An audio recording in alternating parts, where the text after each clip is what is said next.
नमस्कार दोस्तों, success study Baloda YouTube channel में आपका स्वागत है। नेस्ट 2024 यानी नेशनल अचीवमेंट सर्वे, राष्ट्रीय उपलब्धि सर्वे नवंबर माह के द्वितीय सप्ताह में आयोजित किया जाना प्रस्तावित है। इस वर्ष के सर्वे में कक्षा 3, 6 व 9 को सम्मिलित किया गया है। नेस की तैयारी के लिए राज्य शिक्षा केंद्र भोपाल के द्वारा 28 जून को एक पत्र जारी हुआ है। उसमें तैयारी संबंधी विभिन्न प्रकार के निर्देश, निर्धारित प्रश्न और एक समय सारणी दी गई है और उसी समय सारणी के अनुसार हम आपको जो है क्रमशः वीडियो उपलब्ध करवाते रहेंगे। यदि आपने चैनल को अभी तक सब्सक्राइब नहीं किया है तो चैनल को सब्सक्राइब कर लीजिएगा और बेल आइकॉन की भी क्लिक कर दीजिएगा ताकि जैसे मैं वीडियो अपलोड करूं तो उसका सबसे पहले नोटिफिकेशन आप तक पहुंचे। तो आज की इस वीडियो में बात कर रहे हैं कक्षा 6 विषय गणित की तैयारी प्रथम सप्ताह में हम किस प्रकार से करें और किन किन अवधारणाओं को समझें। तो चलिए शुरू करते हैं हम आज का वीडियो। पहला प्रश्न है कि यदि 1500 नई ईंटों की कीमत 6000 रुपए है तो 950 नई ईंटों की कीमत कितनी होगी। देखिए यहाँ पर 1500 ईंटें दी है और इसकी कीमत है कितनी, 6000 रुपए, और हमें 950 ईंटों की कीमत ज्ञात करनी है। तो पहले क्या करना होगा, एक ईंट की कीमत हमें ज्ञात करनी होगी। तो क्या करेंगे, 6000 में हम 1500 का भाग लगा देंगे। ठीक है, ये हमने 1500 भाग लगा दिया।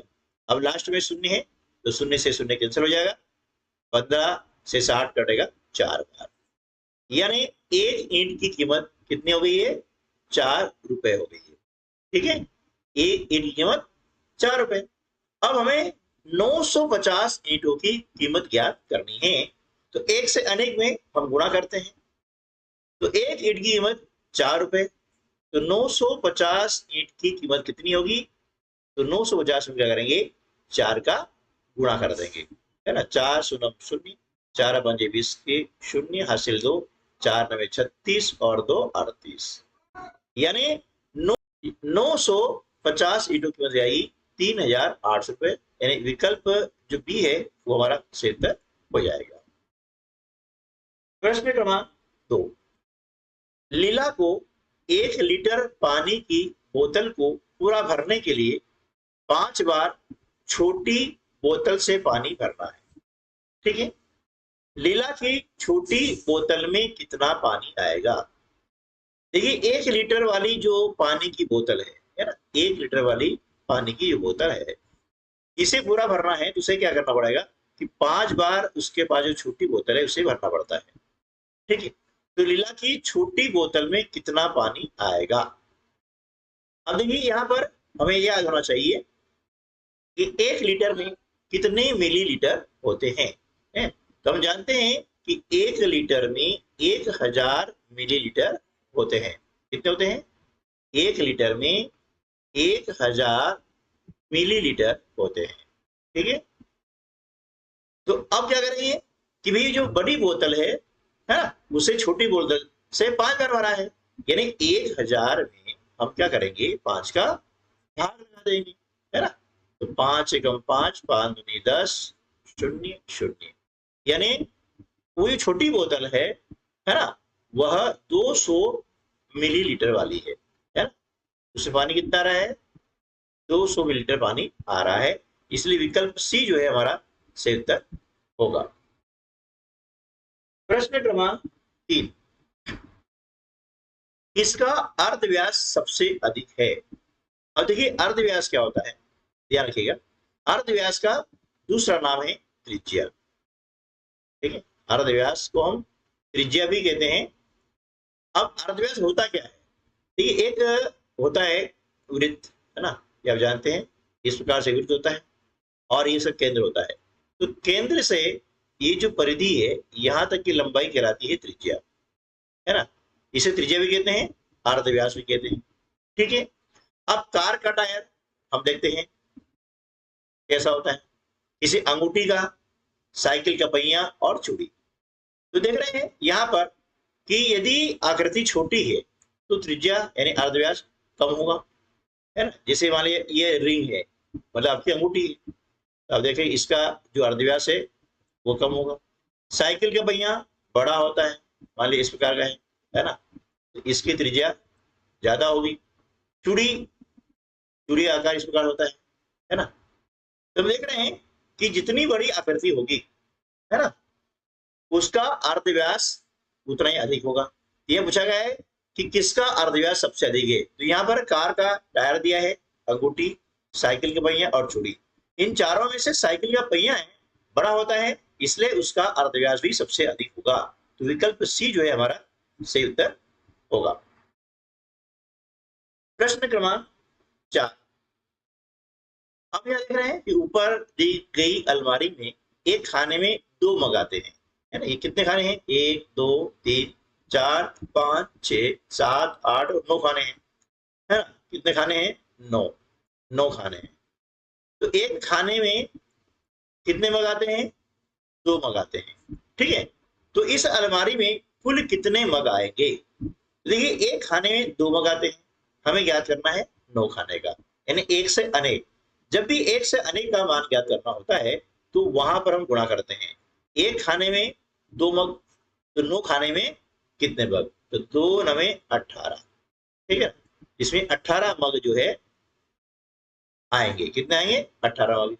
अब इस प्रकार से हम कर सकते हैं, देखिए एक खाने में 2 मग है, 2 लिखा, इसमें 2 लिखा, इसमें 2 लिखा, है ना।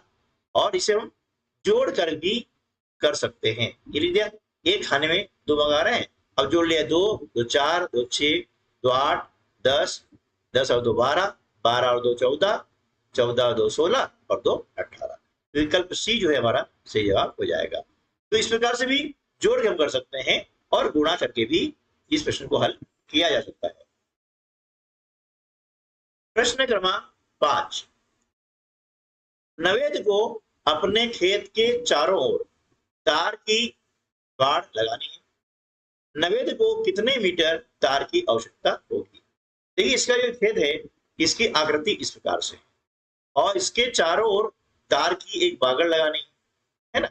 तो हमें क्या क्या करना होगा? इस आकृति का परिमाप, यानी इसकी जितनी भुजाएं हैं, इन भुजाओं को हम जोड़ देंगे, इसी माप को जोड़ देंगे। जैसे ये भुजा है 9 मीटर, है ना, तो हमने लिखा है 9, ठीक है। उसके बाद में ये भुजा भी 9 मीटर की है, ये लिखा हमने 9 मीटर। ये भुजा यहां से यहां तक 15 मीटर की है, ये लिखा हमने 15 मीटर। और ये वाली भुजा लंबाई है 21 मीटर, ठीक है। ये 4 भुजाएं हैं और 4 भुजाओं की जो लंबाई है हम लिख दी है, अब इनको जोड़ देंगे। तो 9 और 9 कितने होते हैं? 18, 18 और 5 23 और 1 24 के 4 हासिल के 2 2 और 2 4 और 1 5। ये उत्तर हमारा आ गया 54 मीटर, यानी विकल्प डी जो है हमारा सही उत्तर होगा। प्रश्न क्रमांक 6। निम्न में से किस आयत के घेरे की लंबाई सबसे अधिक होगी? अब देखिए यहाँ पर प्रश्न में आपको ध्यान देना है, आयत के घेरे की लंबाई, है ना। इसका मतलब हुआ कि आयत का हमें परिमाप ज्ञात करना होगा। यदि ऐसा कहा जाता कि आयत द्वारा घेरे गए स्थान, आयत द्वारा घेरे गए स्थान की बात की जाती तो वहां पर भी हमें क्षेत्रफल ज्ञात करना होता। तो इस प्रश्न में कहा गया है कि आयत के घेरे की लंबाई आपको ज्ञात करनी है और बताना है कि किस आयत के घेरे की लंबाई सबसे अधिक होगी, ठीक है। तो यहां पर देख रहे हैं कि आयत की लंबाई दी है और चौड़ाई भी दी गई है ना। तो परिमाप हमें ज्ञात करना है और परिमाप ज्ञात करने के लिए हम क्या करेंगे कि लंबाई और चौड़ाई को हम पहले जोड़ लेते हैं। क्या कर लेते हैं? लंबाई और चौड़ाई को जोड़ लेते हैं। जैसे यहाँ पर लंबाई कितनी है? 12 मीटर और चौड़ाई है 7 मीटर। ये 12 धन 7, इसको हमने पहले जोड़ लिया और फिर इसमें 2 का गुणा कर दिया। अब 2 गुणा क्यों किया? क्योंकि देखिए एक चौड़ाई और भी है और एक लंबाई और भी है, यानी यहां पर लंबाई 2 बार आ रही है और चौड़ाई भी 2 बार आ रही है, इसलिए हम 2 का गुणा करते हैं, ठीक है ना। तो 12 और 7 कितना होता है? 19, 19 दूनी 38 मीटर इस आयत के घेरे की लंबाई हो जाएगी। ये हो जाएगा 38 मीटर। इसी प्रकार से जो बी ऑप्शन में आकृति दी गई है, जो आयत दिया है, इसका निकालेंगे परिमाप, तो 12 में 8 जोड़ देंगे, तो 12 और 8 कितने होते हैं 20। अब 20 में हम 2 का गुणा कर देंगे, तो 20 दूनी 40 मीटर, यानी इस आयत के घेरे की लंबाई कुल कितनी हो गई 40 मीटर। ठीक है।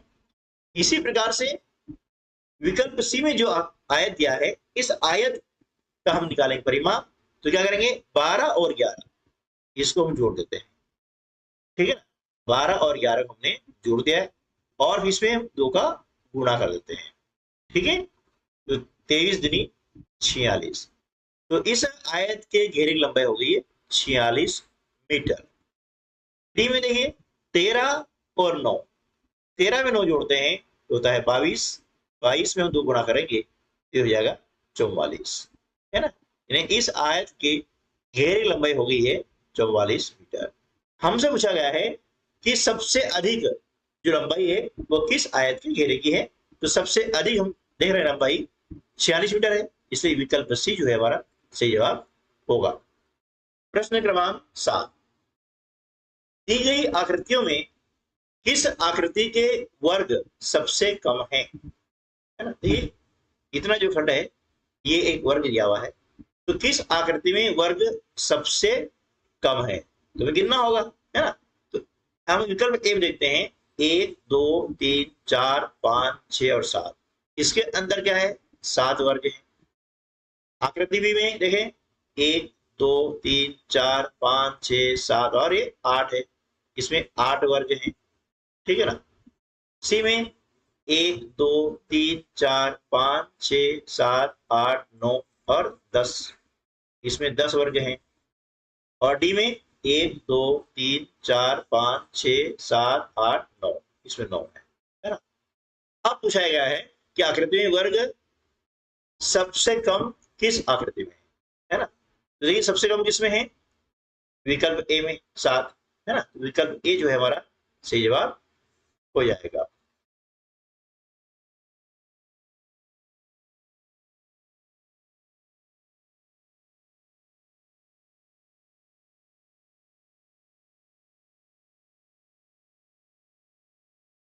प्रश्न 8, पासे को 12 बार फेंकने पर पासे के फलक पर सबसे अधिक आया कौन सा अंक, है ना। सबसे अधिक बार कौन सा अंक आया है, तो देखिए यहाँ पर यह पासा और कितनी बार आया है ये देख रहे हैं। तो देखिए यहाँ पर हम देख रहे हैं कि फलक पर सबसे अधिक बार कौन सा अंक आया है ना। तो देख रहे हैं कि यहाँ पर कितनी बार आया है 6 बार आया है, अंक 2, यानी अंक 2 जो है वह 6 बार आया है, इसलिए विकल्प सी हमारा सही उत्तर हो जाएगा। प्रश्न क्रमांक 9, नीचे दिए गए चित्र आलेख को देखकर बताइए कि सबसे कम उपस्थिति किस दिवस की रही होगी। देखिए यहाँ सोमवार की उपस्थिति कितनी है 4 है, मंगलवार उपस्थिति 3, बुधवार की 3 और गुरुवार की 2। यहाँ पूछा गया है कि सबसे कम उपस्थिति किस दिवस की रही है, तो वो दिवस आ रहा है सबसे कम उपस्थिति है गुरुवार को, यानी विकल्प बी जो है हमारा सही जवाब होगा। प्रश्न 10, एक कक्षा के बच्चे शाला समय के बाद निम्नानुसार समय व्यतीत करते हैं। खेलना, अब खेलने में इतना समय व्यतीत करते हैं, टीवी देखना और अन्य कार्य। तो बच्चे खेलने में कितना समय व्यतीत करते हैं, तो हम देख रहे हैं यहाँ पर एक वृत्त बना हुआ है और वृत्त का आधा भाग है ना। खेलना आधा भाग है ना, तो 1/2, तो खेलने में कितना समय व्यतीत करते हैं, तो क्या हो जाएगा विकल्प सी आधा, यानी आधा भाग खेलने में व्यतीत करते हैं, इसलिए विकल्प सी हमारा सही जवाब होगा। ये दोस्तों, तो उम्मीद है कि आज का जो वीडियो है वो आपको अच्छा लगा होगा। अच्छा लगा है तो लाइक कर दीजिएगा और अपने अन्य साथियों को भी शेयर कर दीजिएगा। मिलते हैं अगले वीडियो में। तब तक के लिए नमस्कार, जय हिंद।